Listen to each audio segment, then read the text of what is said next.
আসসালামু আলাইকুম। সবাই কেমন আছেন? অবশ্যই ভালো আছেন। আমরা আল্লাহর রহমতে ভালো আছি। ঈদ মুবারক সবাইকে জানাই। তো সবাই কেমন আছেন অবশ্যই কমেন্টে জানিয়ে যাবেন। কার ঈদ কেমন কাটলো? তো ঈদের দিন সকাল সকাল ঘুম থেকে উঠে হইতেছে আজকে আগে ঘরটা গুছিয়ে নিয়েছিলাম। এর মধ্যে হইতেছে আমার সিজদামণি রেডি হওয়ার জন্য পুরা ব্যস্ত হয়ে গেছিল যে সে কখন রেডি হবে। আমাকে একটু পরপর জিজ্ঞাসা করতেছিল কয়টা বাজে কয়টা বাজে। তো আজকে রুমটা গুছাইতেও হইতেছে আমার অনেক দেরি হয়ে গেছে যেহেতু রুমটা অনেক এলোমেলো ছিল সেই জন্য। তো প্রথমেই হইতেছে উঠে পর্দাগুলো চেঞ্জ করছি, বিছানার চাদরটা চেঞ্জ করছি। আর আমি এর আগে একটা ভিডিও করেছিলাম রোজার ঈদে হচ্ছে এই চাদর তারপর হচ্ছে পর্দা এগুলো কিন্তু আমাকে আমার বেস্ট ফ্রেন্ড গিফট করেছিল। তো রোজার ঈদে হইতেছে আমি এটা আর ইয়ে করি নাই, বিছাই নাই। তো আমার সিজদামণি রোজার ঈদে অনেক কান্নাকাটি করতেছিল তাকে যেন আমি বিছাই দিই, তো আমি আর তাকে এটা বিছাই দিই নাই। তো এবারও বলতেছিল অনেক দিন আগে থেকেই যে আন্টি যেই চাদরটা যেই পর্দা দিছে এগুলো হইতেছে তুমি ঘরে কেন বিছাও না, কেন পর্দাগুলো টানাও না, খুবই সে রাগ করতেছিল আমার সাথে। তো গতকাল রাত্রে থেকেই বলতেছিল যেন আমি পর্দাগুলো টানাই আর বিছানা চাদরটা বিছাই। কালকে রাত্রে থেকেই বিছাইতে বলতেছিল, রাতে অনেকবার বলছে এখনই বিছাও এখনই বিছাও। আমি বলছি না, সকালবেলা আমি তোমাকে ঘর সুন্দর করে গুছাইয়া তারপর হইতেছে পর্দা টানাই দিব আর বিছানার চাদর বিছাই দিব। সে কিছুতেই আমার কথা বিশ্বাস করতেছিল না, তার জন্য সুন্দর করে গুছাই দিলাম। আর এই যে গ্লাসের ফুলটাও কিন্তু চেঞ্জ করছি। এই কয়দিন তো হইতেছে লাল ফুল ছিল আর সবুজ পাতাগুলো ছিল। আমি যখন হইতেছে বিছানার চাদর চেঞ্জ করি পর্দা চেঞ্জ করি চেষ্টা করি ফুলটাও চেঞ্জ করার গ্লাসের, যেহেতু আমার রুমের মধ্যে সবথেকে পছন্দের জিনিসটা হচ্ছে আমার এই গ্লাসটা। এই গ্লাসটা তো আগে অনেক বড় ছিল, আমি অনেক ভিডিওতে বলেছি আমার গ্লাসটা ভেঙে ফেলছে। যেই ভাইয়াকে দিয়ে এটা বানাইছিলাম সেই ভেঙে ফেলছে, তাকে পিছনের বোর্ড লাগাইতে দিয়েছিলাম, তো তখন সে ভেঙে ফেলছে। তো তার জন্য মনটা অনেক খারাপ লাগে মাঝে সাঝে মনে পড়লে। আর নয়তো আগে যতটুকু ছিল এখন 4 ভাগের 1 ভাগও নাই, একদমই বেশি ছোট হয়ে গেছে।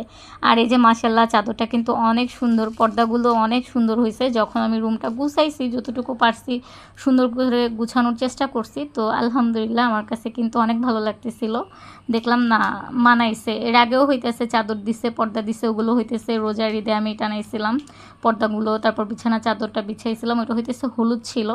আর এবারকার কালারটা আমার পছন্দ হয়েছে অনেক। আর এই যে এখানে হইতেছে আমার খালাম্মার মার্কেট, দেখেন মাশাল্লাহ সে সব কিছু সাজিয়ে গুছিয়ে বসে আছে। তো আমি বললাম আচ্ছা তোমাকে রেডি করে দেই। আর ওই ড্রেসটা তো সে কিনে নিয়ে আসছে সাদার গোলাপিটা, আর এই যে এখানে খয়েরি আর ইসের সাদার মধ্যে যে প্রিন্ট ছোট ছোট ফরক যেটা, এটা হইতেছে তার নানা ভাই কালকে রাত্রে তার জন্য বানায় আনছে। তো আমার কাছে কিন্তু তার কিনা ড্রেস থেকে তার নানা ভাই যেটা বানাই দিছে এটার ডিজাইনটাই বেশি ভালো লাগছে, যে ফিতাগুলো সাইড দিয়ে দিছে খুব সুন্দর লাগতেছিল। তো সিজদামণির এবার ড্রেসের দামটা বেশি নিছে, যেটা সে নিজে পছন্দ করে কিনছে। আমার কাছে তত একটা কিন্তু ভালো লাগেনি, কিন্তু সিজদামণির নানা ভাই যেই ড্রেসটা বানায় আনছে এই ড্রেসটা আমার কাছে অনেক ভালো লাগছে। যেটা হচ্ছে সে পছন্দ করে কিনে আনছে গোলাপি আর সাদাটা, এটার সাথে ম্যাচিং করে সে সব কিছু আনছে, ব্যাগ জুতা ব্যান্ড চুড়ি মানে যা যা লাগে। তো সিজদামণি এখন নিজের পছন্দ নিজেই কিন্তু করতে শিখে গেছে, তারপরও তারটাও খারাপ হয় নাই, মোটামুটি ভালো হয়েছে। কিন্তু তার নানা ভাইয়েরটা আমার কাছে বেশি ভালো লাগছে, আর তার কাছে হচ্ছে তার কিনা ড্রেসটা বেশি ভালো লাগছে। তো সে তো পড়ার জন্য পুরাই ব্যস্ত, আমি শুধু বলতেছিলাম আমি একটু ভিডিও করি তারপর তুমি পড়বা, আমি ভিডিও করার পর পড়বা, সে তো কিছুতেই মানতেছিল না। তো আগের রুমটা হইতেছে সুন্দর করে গুছালাম, তারপর ভাবলাম একটু ভিডিও করি। তো আমি জানি সারাদিন আর কোনো ভিডিও করা হবে না, কারণ দেখা যায় ঘরে ঈদের দিন টুকটাক কাজ টাজ থাকে। আর আমার সিজদামণি হইতেছে প্রতিবার ঈদে তার মনটা অনেক খারাপ থাকে, সে একদমই বাহিরে যেতে পারে না। দেখা যায় আমি আমাদের বাসার সামনে একটু ঘুরাই নিয়ে আসি ততটুকুই, আর নয়তো আমার মেয়েটার মনটা অনেক খারাপ থাকে, কারণ সে প্রতিবার হচ্ছে তার বাবার সাথে ঘুরতে যেতে চায়, তার বাবা তাকে একবারও নেয় না। শুধু ঈদে না, কোনো অনুষ্ঠানে বলেন বা কোনো কিছুতেই সিজদামণির বাবা কখনোই বাহিরে নিয়ে যায় না। আর এই যে এখন কিন্তু আমার মেয়েটা একাই রেডি হইতেছে, মাশাল্লাহ সে এখন একা রেডি হতে শিখে গেছে। আমাকে একবারও বলেনি যে মা তুমি আমাকে রেডি করে দাও, সে নিজেই সাজুগুজু করতেছিল, নিজেই চুল বাঁধতেছিল। তো এগুলো যখন দেখি না তখন মাশাল্লাহ ভালো লাগে যে না মেয়েটা আমার বড় হয়ে যাচ্ছে, আমার অনেক দায়িত্ব বেড়ে যাচ্ছে, আর একটু বড় হলে তো মেয়েকে বিয়ে দিয়ে দিতে হবে। তো সবাই কিন্তু আমার সিজদামণির জন্য দোয়া করবেন। মাশাল্লাহ আমার সিজদামণি কিন্তু খুব লক্ষ্মী একটা মেয়ে, আমাকে তত একটা জ্বালায় না। এবারই কেন ঈদের মধ্যে এরকম করলো যে এই ড্রেসটাই তাকে দিতে হবে, আর নয়তো অন্যবার সবসময় পছন্দ করলেও বলে যে মা তোমার পছন্দ মতো নিব। তারপরও তো একটা মেয়ে, তো মেয়ের ইচ্ছা পূর্ণ করি। আসলেই একটা মেয়ের বিয়ের পরে ভাগ্যে কখন কি হয় এটা কিন্তু মহান আল্লাহ তাআলা ছাড়া আমরা কেউ জানি না, কারণ ভাগ্য পুরাটাই হচ্ছে আল্লাহর হাতে। তো তার জন্য আমি চাই আমার একটাই মেয়ে, আমার একটাই রাজকন্যা, প্রতিটা মায়ের কাছে তার মেয়ে হচ্ছে রাজকন্যা। তো আমি চাই আমার রাজকন্যা যতদিন আমার ঘরে আছে তাকে আমি যতটুকু পারি তাকে আমি দিব, তাকে কখনোই মনে কষ্ট দিব না। কারণ বিয়ের পরের বিষয়টা একদমই আলাদা। আমি তো কখনো চাইবো না আমার মেয়ের ভাগ্যটা অন্যরকম হোক। তো তারপরে তো বললাম প্রথমেই যে আল্লাহর ইচ্ছে যতই আমি ভাবি না কেন, তো তারপর আমি মহান আল্লাহ তাআলার কাছে সবসময় বলি আমার মেয়েটার ভাগ্য যেন ভালো থাকে। কারণ সবাই চায় সবার মেয়ে ভালো থাকুক, তো আমিও এটাই চাই। তো আমার মেয়ের মনে অনেক কষ্ট, সে একবারও ঘুরতে যেতে পারে না।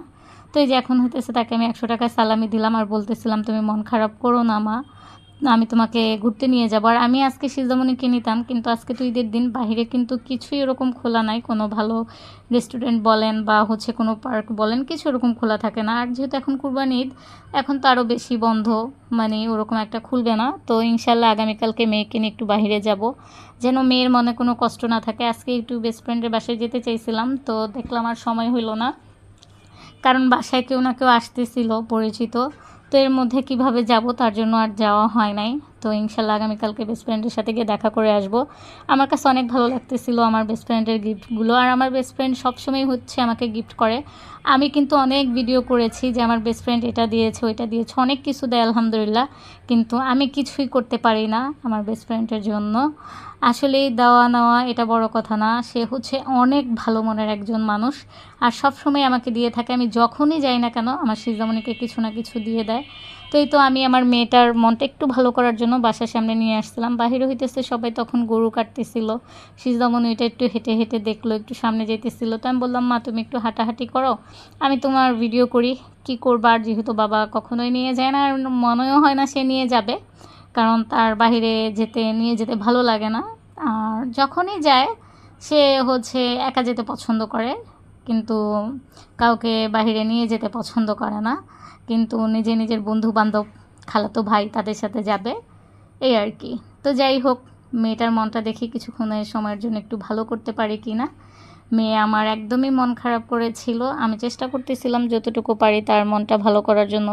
আসলে চেষ্টা করলে তো সব কিছু হয় না। আর এই তো সে কিন্তু তার পছন্দের ড্রেস পরে রেডি হয়ে গেটের সামনে আসছিল। তো বিকালবেলাও সিজামণি রেডি হয়েছিল, তখনও সে আবদার করতেছিল আমি যেন তাকে বাইরে নিয়ে যাই।